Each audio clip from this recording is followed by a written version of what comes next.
And if you got a little bit of today's video this morning, you got a tiny teaser of what we're talking about today. For the rest of you, you're going to have to wait till after the intro. So please stay put and let's have some fun.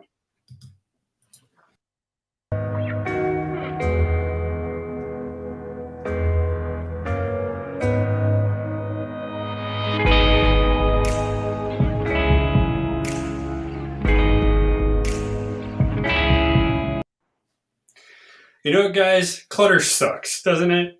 Just trash and garbage. Or not even trash and garbage, just stuff.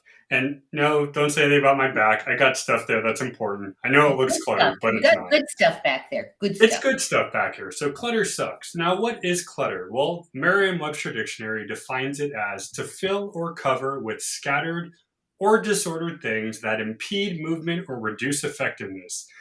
Leave it to the dictionary to make it sound like it's so much more clinical than it should. Basically, it's a bunch of crap that makes it impossible to get something done, whether it's physically or emotionally. So today we decided to give you a little how-to guide on decluttering. But Right. first, let's talk about why it's important, shall we? Yes. So, everydayhealth.com, a very interesting website that covers all sorts of topics, wrote a blog called Why Decluttering is Important for Self-Care and When It Isn't. This was written by Stacy Colino and medically reviewed by Allison Young. That's one reason why we like this website, actually, because it's reviewed by people in the industry that actually know what they're talking about. Right. So generally, decluttering is important for multiple reasonings. However, sometimes it can go a little overboard. So why does clutter affect our well-being? They say it's a various reasonings. First one is clutter in the office can make us less productive and more burnt out. So if you guys watched a few months ago our burnout video, burnout basically is when you come to the point where you just can't do it anymore, you just basically fizzle. Well, apparently too much stuff in the office can make you burn out as well. Right. I'd say reasoning behind that, probably because you're too busy trying to figure out where the hell everything goes, you're not getting anything work done. Hence why you're also less productive. I try to keep my desk clear of anything that isn't necessary other than some things that I like to look at or things that I'm actually using for the video. Hence why everything is behind me and not in front of me, because it looks better that way, doesn't it? And you've told me before as well on yours, you only have the things on your desk that you use, and the stuff behind you is basically stuff that's decor or useful to you personally while you're doing what you're doing. So the perks that come with decluttering the physical space aren't just the physical space, but also for things like attention, concentration, and if you don't do it, it might drain those cognitive resources like being able to, well, reason and think. So I think it was you, or maybe it was something I read that said at some point, offices literally told you only put things on your desk that were only there for purpose and nothing else. While it seemed a little weird to not have a picture of your family, I can kind of see from the perspective of the office why that might be a thing. Do you think for that period of time that maybe, just maybe a little bit, they wanted to make sure you were more focused on your work, so the less you had, the more you did? I think it was a misguided approach, to be honest. I think that a lot of people, just like, you might have a picture of Krista on your desk or your pups or things that make you feel good and helps you be productive because you feel like you're in a safe and kind environment. So I think that was, yes, that actually happened. You could not have anything on your desk at all. And in fact, it was around the same time that they took people out of their offices and put them into like the space in the middle of the office with all these little cubbies, and you would literally be out with everybody. So you talk about distraction. Forget the stuff that was sitting on your desk. You had all the other stuff going on around you. So I think it was misguided because I think that, there's a medium somewhere, happy medium, right? Don't put everything. Now they go on to say some of the psychiatrists they talked to said that, things like indecision and procrastination can be that much worse when you have things there. Now they did put out a point that I don't know if I agree with, but one of their points was the reason you have the stuff on your desk is because you can't really part with it, which can also cause more problems of procrastination and indecision. that might be a separate decluttering issue. That might be one of those things where if you have a problem getting rid of stuff in your house, that's a Right. separate thing. I don't know if I really buy how it deals with the office, but No. just I throw that out there. Interesting. Second point here, clutter at home may lower happiness and make you feel less secure. Don't know if I agree with the secure part. However, if you do have a lot of stuff at home that's kind of just there, it could possibly affect how you're feeling generally. In a Yeah. paper published in 2016, a survey response from adults in US and Canada revealed that clutter can have a negative effect on subjective well being and happiness. Though home, as they quoted, is typically considered safe and secure, they say compromises your security mainly because you just have junk around and maybe, just maybe, it might lose your sense of security because of that. They go on to say that because of clutter, you can lose control of your physical environment and leads to things like stress, depression, and anxiety. I can see how that can kind of work in circumstances. Again, not knowing where these people were doing this article, where they were doing the survey, it's hard to pinpoint what exactly they were looking at. Right. But if they took enough people from both the US and Canada, and most of them said that they were disturbed by clutter, obviously there's something there. They talk about the cortisol level, stuff like that, compared it to women versus men. But overall, it seemed that the majority of people that they surveyed said that the more junk that was there, the worse it made them feel. Yeah, I mean, it makes my OCD like go crazy when things are not in where they're supposed to be, when they're not, put back where I started out with them. And so I need to have my desk clean. I need to have the countertops clean because when they're not, I'm like a bundle of anxiety. It's like I don't feel like I'm in my spot. So I don't know about you, Rob, but you just said you don't have a lot of stuff on your desk, and you have Yeah. stuff. Same Now, the thing. next part actually is really more me because of my OCD, but clutter can be a safety hazard for multiple reasons as well. It could be a problem of tripping over, it could collect dust and grossness that you don't want in your house. So, not only can it affect your mind, but it can literally make your house just a gross mess. I don't know if anybody remembers that show Hoarders from way back when. That is the perfect example of clutter. Now, obviously, that is a whole nother Right. psychology behind it, but the general visual gives you an idea of what it could be if not. Now, this morning, I want to throw out one of the articles I read about ways we think we're decluttering, but we're not. And one of them was moving from one thing to the other doesn't count as decluttering. It basically just means reorganizing. And again, if you think about it, use the garage as a place to store stuff. But then what happens to your garage? And I say this personally to you because but then one of the things was, oh, well, when your garage is full, go over to your parents' house and fill their garage with stuff. All Right. you're doing now is basically Well, just separating the junk. yeah, and Rob, I mean, that's the other thing. When your elders, your parents, your grandparents, when they want to leave you all their stuff, right? So, I mean, we've done it with you, but we stopped because you're very clear. I don't want that, but yeah, I'll take that. And I think that we have a tendency to think that we should keep everything because the memories are wrapped up in those things that we're keeping. And of course, our children want us to hand it down to them. Not so much. No. Now, to end this, they did say, what is too much or what is not enough? And they really said they used the eye of the beholder for you. So, really, this is one of those questions where, again, it's up to you. You don't want to make it so much where it becomes an obsessive compulsive thing where you literally have to do it every time. That obviously is a bad Right. thing. Right. However, if you notice that, let's say, for instance, you guys just cleaned out your garage, you probably feel so much better. We don't have a garage here, it wouldn't matter. But let's say we had an attic space. I probably wouldn't be so anal. I'm sorry, we do have a garage here, but I wouldn't be so anal. I was thinking, wait a minute. But I wouldn't be so anal about it if I threw something in the attic because it's kind of out of sight, out of mind. And I really wouldn't care what's up there personally. For me, the declutter that bothers me is the stuff that's sitting in front of me that I have to get rid of. However, knowing that I do have the impulsivity of OCD, I have to habit myself to make sure that what I'm doing Right. is, healthy generally. So that's kind of their no guide. The do not do this. But it also gives you an idea of the difference between what it means to clean, declutter, and all that. Now, what we're going to go to next guy, you like this guy a lot. You know him well.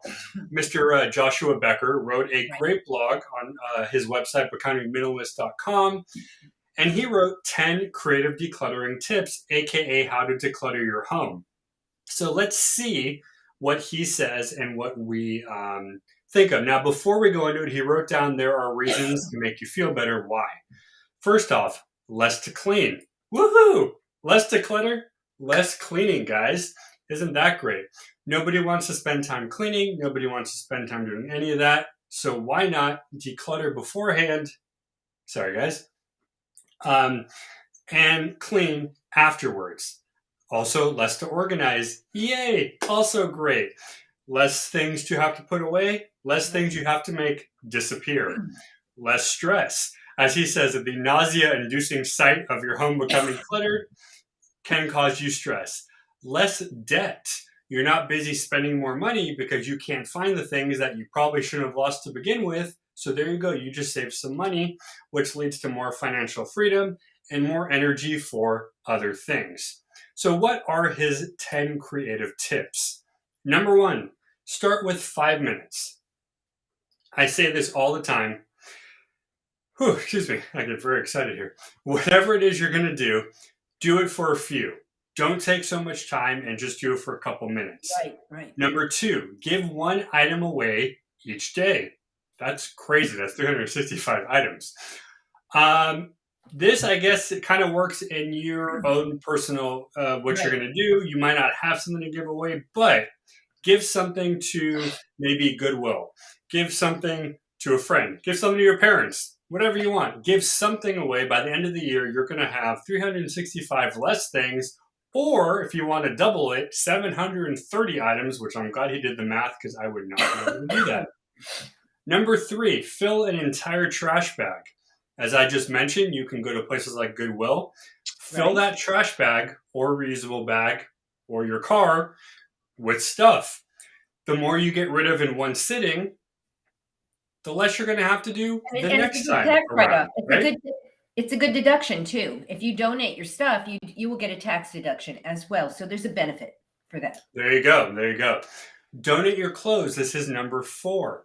Again, something that you don't think about getting rid of, but you probably should. I mean, I know I look through my closet. I got to go get some new clothes, so I'm going to purge out what I don't. But donate them.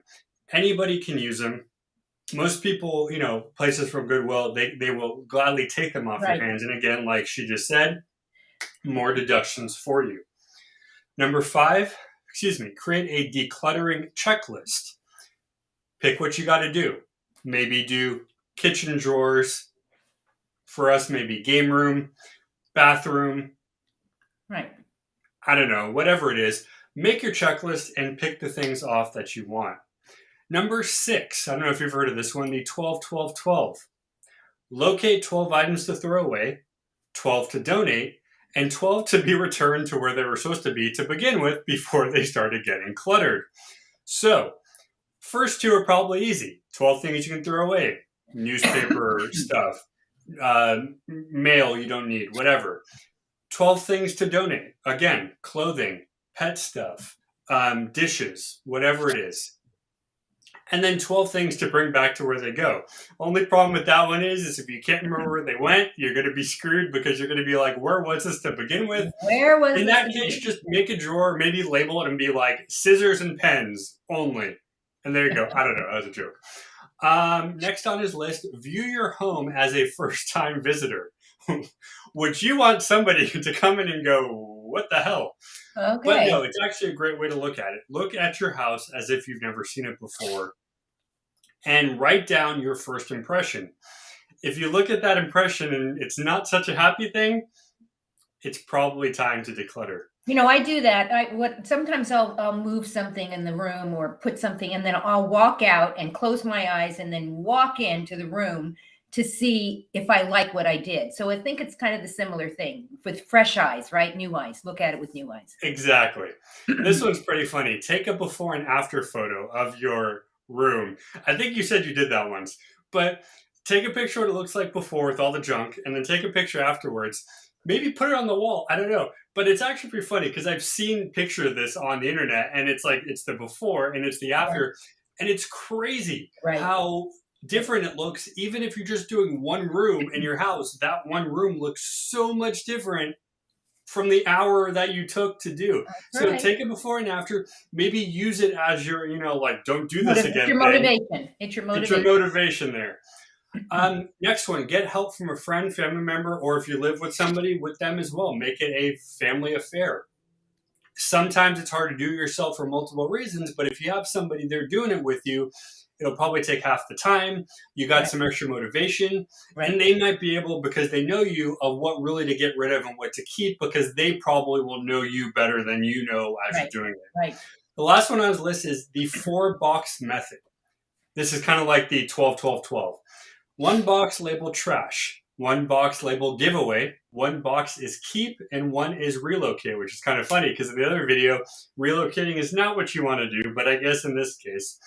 And those 4 boxes are going to be exactly what it is. One box will be strictly garbage that you can take out to your garbage when you're done. One box will be donation/giveaway, whether it's to Goodwill or to somebody you know. One is your box of keep, and one is relocate. In this case, I'd say do it room to room. So do your kitchen first. Go through your stuff, your pots, your pans, your Tupperware, your whatever. Right. See what's in there that you don't need. Maybe you know somebody who actually cooks more than you. Offer to give them your set of pans or your pots. If they're sitting there doing nothing, maybe have them go to a home that actually will get some use out of them. Right. And then, of course, relocating and keeping will just be basically what you know you're going to use regularly. And if you don't need it now, maybe pop it in your garage for the time being until you have a permanent home or solution. Right. This guy's pretty smart. I mean, I know you have his book. I think you're going to give it to me at some point. Yeah, I have both of his books. The other thing that he says is, and it's kind of in alignment with the 4 boxes, but one of the other things that I think he said it, is that when you bring something new into the house, you make a commitment to take something out. So if you buy a new pair of pants, a pair of pants goes. Or something else goes, so that you are never bringing in more than you already have right now.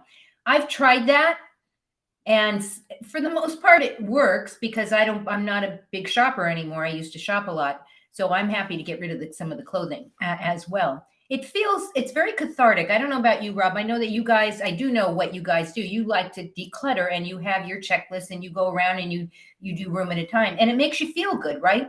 And I think that that's kind of why I do it, and I think it's why a lot of people do it. Once they start and they realize how good it makes them feel, they want to keep going, right?